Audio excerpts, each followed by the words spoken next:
Hello and welcome to day 11 for Practical English for Finance and Banking. Last week we were talking about Unit 30 and we got through the first part of it with talking about pronunciation and word stress and the meanings of quite a few different words. And so today we're going to complete Unit 30 with the last two sections here, B and C on page 65 of the textbook. So if we look at part B, it says complete each sentence using a word based on the root word given in bold type. So they're talking about these root words over here. The root is sort of like the base word or the original word, the beginning, the original word where the other words kind of grow out of that. Then mark the stress of the word you have written. The stress, just like we did last time, is talking about the word stress, the emphasis, which syllable the emphasis is put on. And it says here you may need a prefix, for example, UN. A prefix, pre means before, so a prefix is something that you add at the beginning of a word, like un or in or im, non. Those would all be prefixes that would be added to different words. Okay, so they've done number one for us. The root word is certify, and my share blank are deposited with my bank. Certify is the root word. That's the original word. My share certificates are deposited with my bank. So your stock certificates, okay? Or shares of a company. Partner. JKK Industries and Marlowe Manufacturing, two different companies, have gone into blank with each other. The root word is partner. They have gone into partnership with each other. And you can see here I have the first part of the word in bold type, partnership. Not partnership or partnership, but partnership. Okay? As we go through these, when you're watching the video, please practice the pronunciation on your own. If you need to pause the video for a moment to do that, I'll try to leave a little time. But also, of course, you can pause the video and practice the pronunciation on all of these words. So try that. Partnership.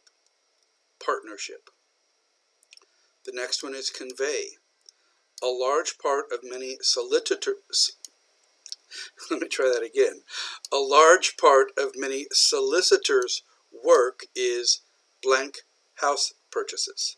So what's a solicitor?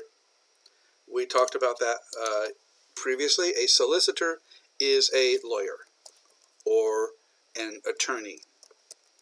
Okay, the solicitor is the British term for that. In the U.S., we would call them a lawyer or an attorney. So, a large part of solicitors or attorneys' work is doing what for house purchases? The word here is conveyancing. Conveyancing. Conveyancing. What is that? Well, conveyancing, I'm going to read this from the dictionary. Conveyancing is the branch of law concerned with the preparation of documents for the transferring of property. It's the action of preparing documents for the transfer of property. So if property is being transferred, for, in this case, home purchases, they prepare the documents. They write up the contracts for the sale. Okay? Number 4, percent. They pay us a small blank in commission. They pay us a small percentage in commission. So if you make a sale or get a referral, they might give you, 1%, 2%.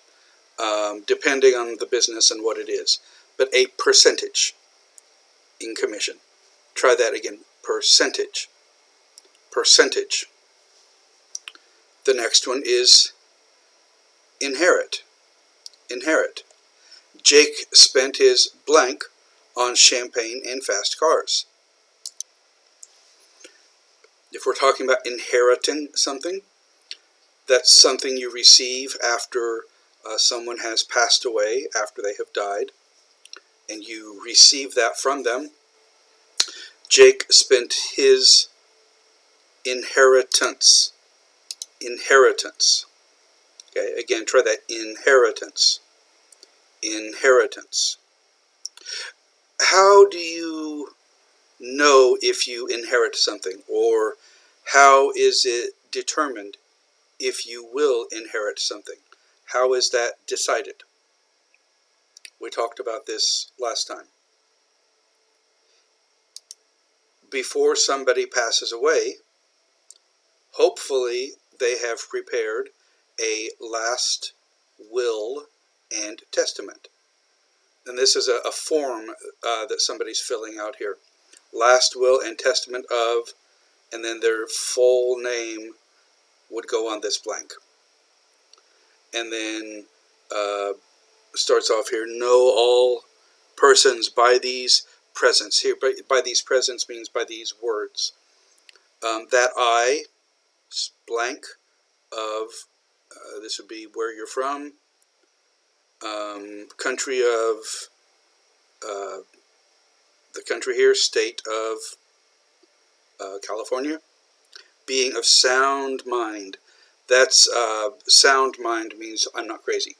I don't have a mental illness, or I don't have something like Alzheimer's, where I'm not able to make decisions or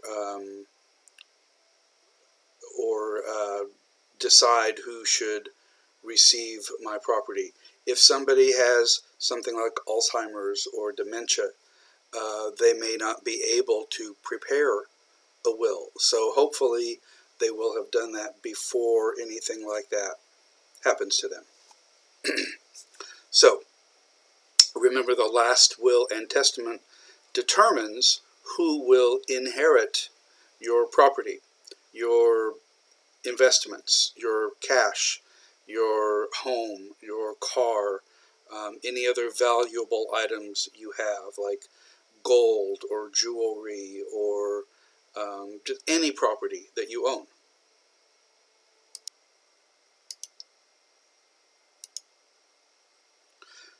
Globe. The clothes are made in China, packaged in Italy, and sold in the USA. This is an example of globalization. Globalization. Okay? Globalization. Try that. Globalization. Now, notice the Z-A here. That's the American spelling. In British English, they would use an S here instead of the Z. Okay? So, clothes are made in China. They're packaged, put in plastic bags or boxes or whatever in Italy, and then sold in the US. Globalization. Is globalization a good thing or a bad thing? We generally think of it as a good thing. We can take advantage of cheaper materials or lower cost labor in certain countries. Even though we're shipping things all over the world, it's actually cheaper and maybe more efficient to do it that way.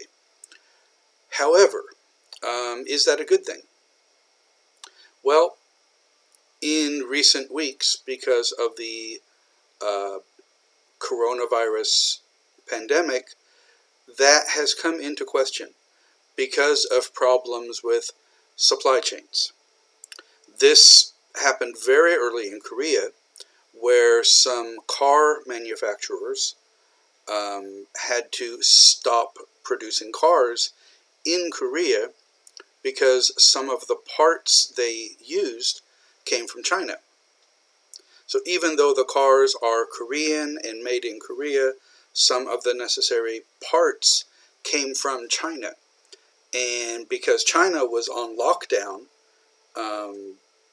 way before Korea started having its outbreak, the supply chain stopped. Chinese factories were shut down. And so Korea, as well as other countries around the world, were unable to get the parts they needed to produce cars. So even though Korea wasn't in a crisis at that time, they had to stop production. And that has happened all over the world with parts and even finished products, clothing and food products and protective equipment for medical workers. These masks and goggles and they call the PPE, the personal protective equipment that medical workers wear. The masks, goggles, the hats, the gowns, all of those things, many of those things are produced in China. And now with this global shortage of those products, companies are starting to rethink. They're starting to kind of rethink their supply chains and where things are manufactured and how they are shipped. Also, with air travel being vastly reduced right now, shipping products has become much more difficult because there aren't as many airplanes flying, so they don't have the cargo space to ship things.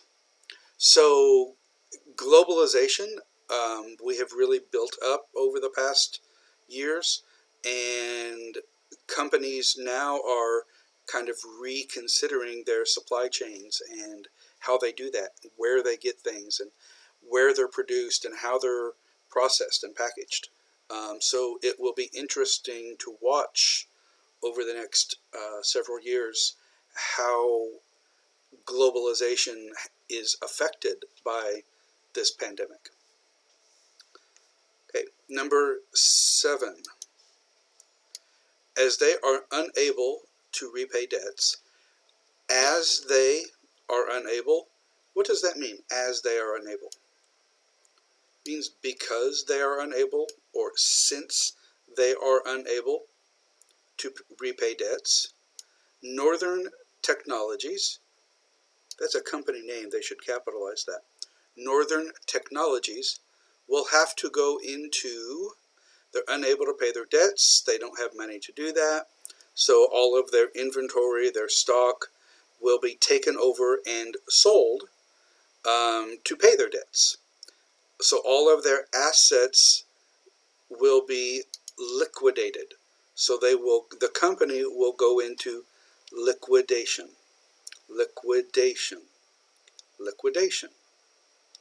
And this is something that I remember seeing. This is a word, a financial term that I learned very early in my life. When I would see things on TV or hear them on the radio about inventory liquidation sales and going out of business sales, there was always this company. They must have gone out of business 100 times because I would always hear their ads. It was furniture liquidators. Everything must go. And I guess it was like a warehouse or a company that would maybe buy inventory from other companies that were going out of business or trying to liquidate their stock. But it was always these very dramatic television commercials. It's like, furniture liquidators! Everything must go! I just remember that, very dramatic kind of announcer, furniture liquidators. Stuck in my head. Okay, so liquidation. Number 8, benefit. Who are the main blank of the will? Well, who will benefit from the will? Who are the people who will get the benefit? They are the beneficiaries. A person who benefits from something is a beneficiary. Try that. Beneficiaries. Beneficiaries. So again, we talked about that. The last will and testament will determine who receives assets, property, stocks, retirement plans. So the people who are named in the will as receiving a certain percentage of something or a certain piece of property or an asset, they are the beneficiaries. Beneficiaries. Number 9, insure. This building cannot be insured. It cannot be insured. It is uninsurable. Uninsurable. Uninsurable. Now, why would a building be uninsurable? I don't know, perhaps it doesn't meet certain safety standards. Maybe it's I know some buildings, of course, built in the past, they do not have things like fire alarms, fire sprinkler systems, the water sprinklers in the ceiling that would help put out a fire. Maybe the materials they are constructed from would burn very easily, or maybe it's not, or maybe it wouldn't be able to receive certain types of insurance, like an earthquake insurance, if it's not built to certain standards that it could survive an earthquake. I know a lot of homes in the U.S., they're built in what's called a flood plain. A floodplain is basically an area that frequently floods. So if somebody builds their home in a floodplain, it's very likely that it will flood, so they may not be able to buy flood insurance. They might be able to get other types of insurance, but not flood insurance. It would be uninsurable for that case. Number 10.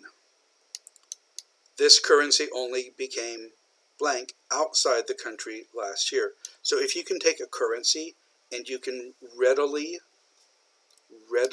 convert it or easily convert it to other currencies, then it is convertible. Convertible outside the country. Okay? It can be exchanged for other currencies. Another common usage of the word convertible, you'll see, is for cars, a convertible, where the top of the car can be removed to make it an open top car, an open car.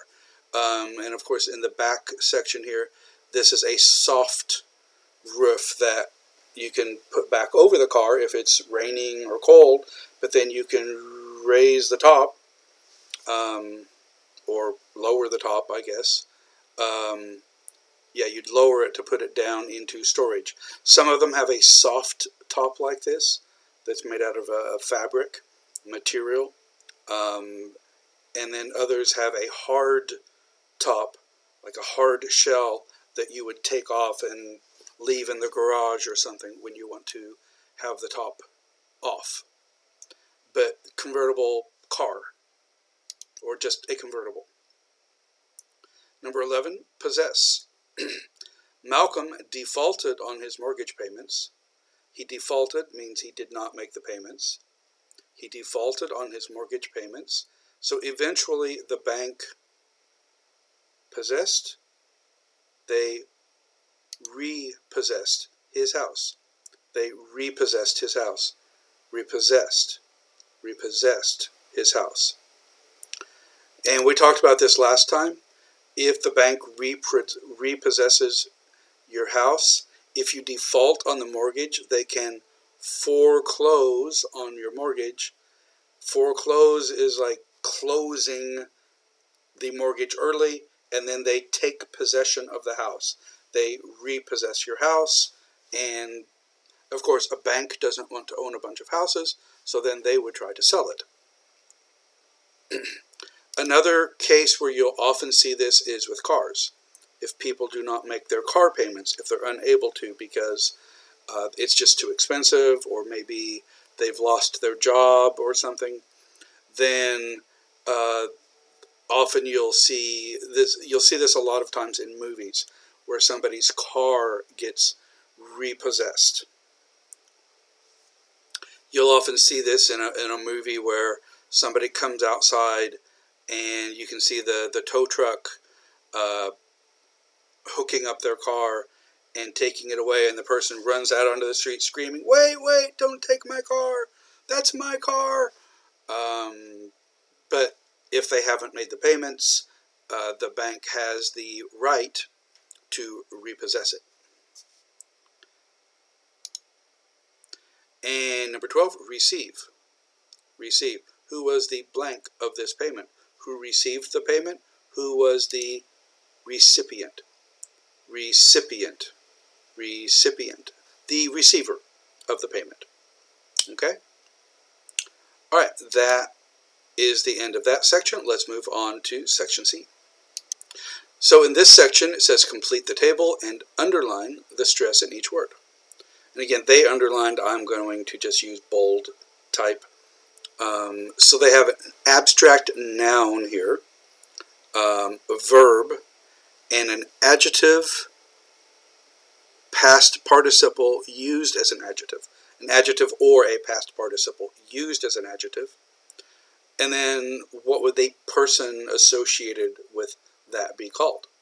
Okay, so for example, they give you the adjectives here. Financial, financial, financial.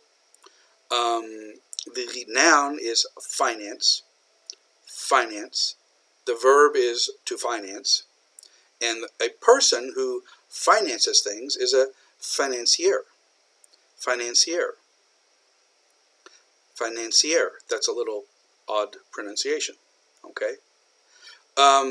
What does a financier do? Well, they finance things. They help arrange or set up funding, or they actually provide the funding for projects or investments. Do you know who this is? Well, you might recognize the castle in the back here. And of course, this is Mickey Mouse. And this is the creator of Mickey Mouse, Walt Disney. And Walt Disney, there's a quote from him here, and he said, "I could never convince the financiers that Disneyland was feasible because dreams offer too little collateral." So feasible, if something is economically feasible, it is doable, it's possible, it will succeed. But Disneyland was a dream. Big theme parks like this were a new thing back when he wanted to open Disneyland. And so he says, I could never convince the financiers, the financial investors, that Disneyland was feasible because dreams offer too little collateral. So when you want to borrow money from an investor or a bank, they want some sort of collateral. They want something of value that they can take from you if your idea fails, if your business does not succeed. So a lot of small business owners, they will use their home as collateral. And then if the business fails, if they are unable to make the payments, if they default on the loan, the bank can take possession of their property, of the collateral. But dreams, where's the collateral? There isn't any. There's nothing physical there that the banks could take. So he had a really hard time getting the financial backing to build his parks. Now, was Disneyland feasible? Oh, absolutely. Yes. Disneyland, Disney World, Disney Hong Kong, Shanghai, Tokyo, Paris, Disney parks all over the world. Not to mention the movies, And the merchandise, the t-shirts, the toys, the games, all of those things are incredibly successful. So it was feasible, even though it was hard to convince the financial backers at the beginning. Another quote from Disney here. He says, "I only hope that we never lose sight of one thing. I hope we never lose sight. I hope we never forget one thing. That it all started with a mouse." And this is how the empire began. It was based on a mouse, Mickey Mouse. Okay. Also, financiers, if you look it up, you're probably going to find some pictures like this.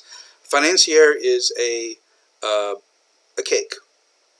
This is an almond French financier. They're little cakes made in bakeries. So you'll see that usage as well. Okay, so regulated. The noun is regulation. The verb is to regulate. And a person who regulates is a regulator, like a government regulator, a person who enforces the regulations, the rules, the policies. Insurable or insured. If something is insurable, or if it is insured, if there is an insurance policy on it, the abstract noun here would be insurance. The verb is to insure something, insure, and the person or the company who does this is the insurer. Creditworthy. If you are creditworthy, that means that the bank trusts you enough to pay back your loan or to make the payments on a credit card. They will evaluate your creditworthiness. The abstract noun here is credit. The verb is to credit. And the person who gives you credit, financial credit, is your creditor.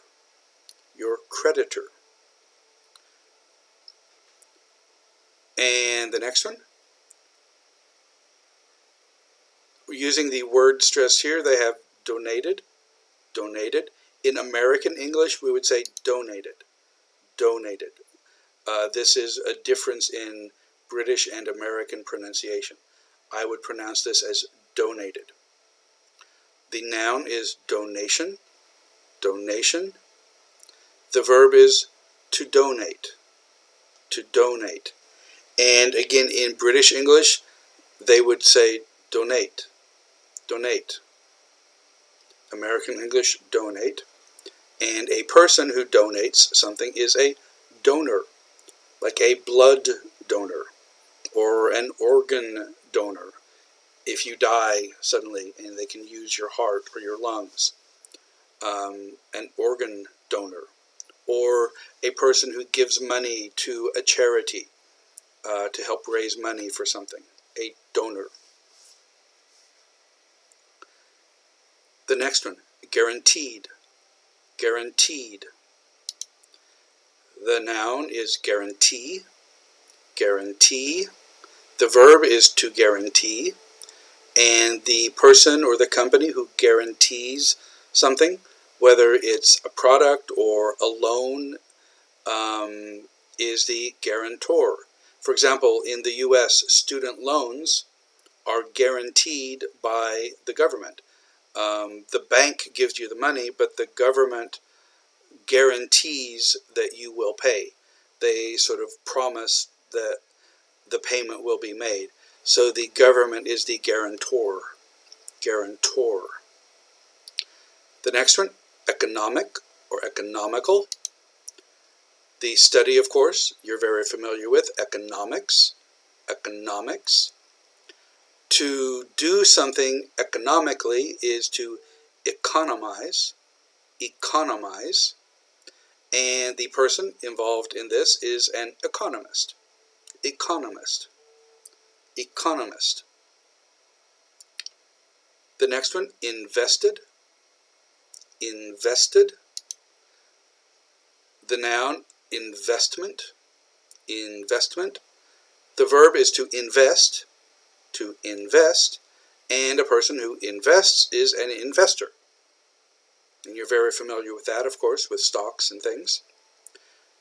Analyzable or analyzed. And notice here the British spelling, they use an S in analyze. In American English, we use a Z. Okay? So the noun is analysis. Analysis. And still it's an S here. But the verb is to analyze. Analyze. And we would use a Z here. And the person who does analysis is an analyst. Analyst. And the last one, signed. Signed. If you sign something, they would get your signature. Signature. The verb is to sign. And the person who does it is a signatory. A signatory.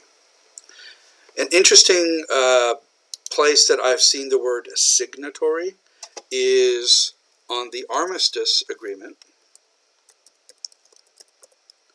on the Korean Peninsula.